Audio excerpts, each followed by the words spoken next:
Mga Kawikaan Kapitulo 18. Ang humihiwalay ay humahanap ng sarili niyang nasa, at nakikipagtalo laban sa lahat na magaling na karunungan. Ang mangmang ay walang kaluguran sa pag-uunawa, kundi may hayag lamang ang kanyang puso. Pagka ang masama ay dumarating din naman ang paghamak, at kasama ng kutsa ang pagkaduwahagi.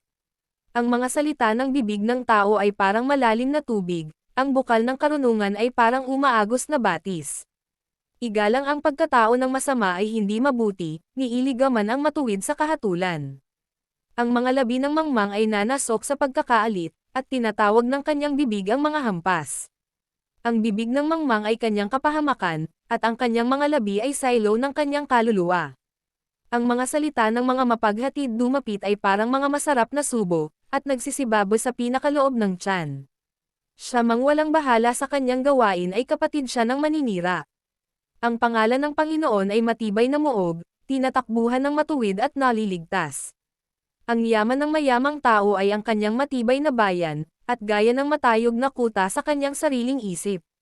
Bago ang pagkapahamak ay pagmamalaki ng puso ng tao, at bago ang karangalan ang pagpapakumbaba.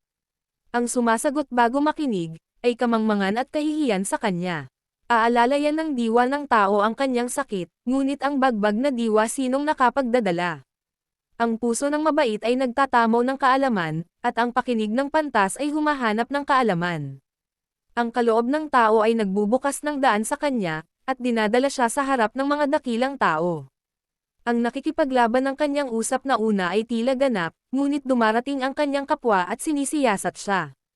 Ang pagsasapalaran ay nagpapatigil ng mga pagtatalo, at naghihiwalay sa gitna ng mga makapangyarihan. Ang kapatid na nasaktan sa kalooban ay mahirap mabawi kaysa matibay na bayan, at ang gayong mga pagtatalo ay parang mga halang ng isang kastilyo.